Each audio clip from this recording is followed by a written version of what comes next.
1972 अमिताभ बच्चन अभी सुपरस्टार नहीं बने थे। जंजीर आने में अभी समय था। लोग उनकी फिल्मों से ज़्यादा उनकी संघर्ष भरी शुरुआत की बातें करते थे। लेकिन इसी दौर में एक ऐसी फिल्म रिलीज हुई जिसमें अमिताभ बच्चन स्क्रीन पर दिखाई नहीं दिए, फिर भी फिल्म शुरू से आखिरी तक उनकी मौजूदगी महसूस कराती है।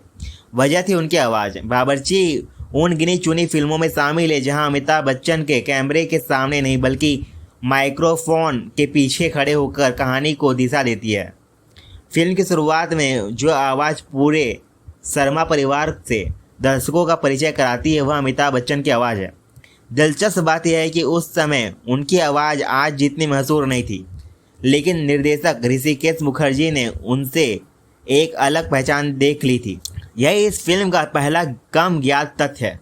फिल्म में पारंपरिक तरीके से नाम दिखाने के बजाय कई शुरुआती परिचय अमिताभ बच्चन की आवाज़ के साथ आगे बढ़ाते हैं। उस दौर में यह प्रयोग हिंदी सिनेमा में बहुत कम देखने को मिलता है।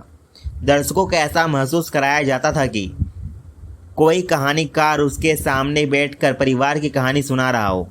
दूसरा रोचक तथ्य फिल्म के मुख्य अभिनेता राजेश खन्ना से जुड़ा है। 70 के दशक की शुरुआत में राजेश खन्ना लगातार सुपरहिट फिल्मों के कारण देश के पहले सुपरस्टार बन चुके थे। उस दौर में दर्शक उन्हें रोमांटिक हीरो के रूप में देखने में शादी हो गए थे। लेकिन बावर्ची में उन्होंने ना तो किसी विलेन में लड़ाई की, ना कोई बदलने की कहानी थी और ना ही पारंपरिक हीरो वाला अंदाज। पूरा किरदार इंसानियत, व्यवहार, परिवार को जोड़ने की कला पर आधारित था।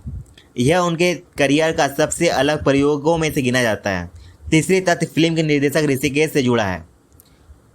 ऋषिकेश मुखर्जी हमेशा मानते थे कि साधारण लोगों की असाधारण कहानियाँ सबसे ज़्यादा असर छोड़ती है। इसी सोच की वजह से उन्होंने पूरे कथानक को किसी महल या बड़े शहर के बजाय एक संयुक्त परिवार के घर तक सीमित रखा। कहानी का सबसे बड़ा संघर्ष बाहरी दुनिया नहीं बल्कि परिवार के भीतर की दुनिया थी। चौथा तथ्य फिल्म की मूल कहानी से जुड़ा है।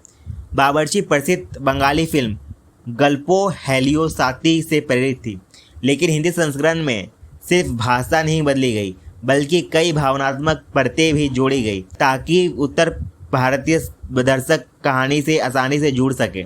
अब बात करते हैं कलाकारों की। फिल्म में जया भादुड़ी, A.K. हंसल, उषा किरण, दुर्गा खोटे, हरिंद्रनाथ चट्टोपाध्याय, असरानी और अन्य कलाकारों ने मिलकर एक ऐसा परिवार रचा जो अभिनय कम और वास्तविक जीवन से ज़्यादा लगता था।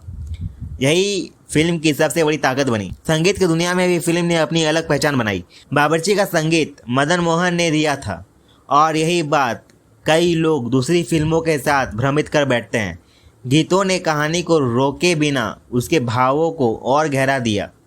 एक और कम ज्ञात तथ्य है कि अमिताभ बच्चन का इस फिल्म में योगदान छोटे होने के बावजूद ऐतिहासिक बन गया। बाद में जब वे भारतीय सिनेमा के सबसे बड़े सितारे बने तब दर्शकों ने बावर्ची दोबारा देखी और महसूस किया कि उनकी आवाज़ फिल्म की शुरुआत में सुनाई दे रही थी, वही आगे चलकर सदी का महान नायक कहलाया। आज भी जब बावर्ची की चर्चा होती है तो अधिकतर लोग राजेश खन्ना के किरदार रघु को याद करते हैं, लेकिन ध्यान से फिल्म देखी जाए तो पता चलता है कि कहानी का पहला दरवाज़ा अमिताभ बच्चन की ही खोलते हैं। यही कारण है कि भले ही उनका चेहरा स्क्रीन पर ना दिखाई दे, लेकिन उनकी मौजूदगी फिल्म की पहचान बन चुकी है और हिस्सा लगती है।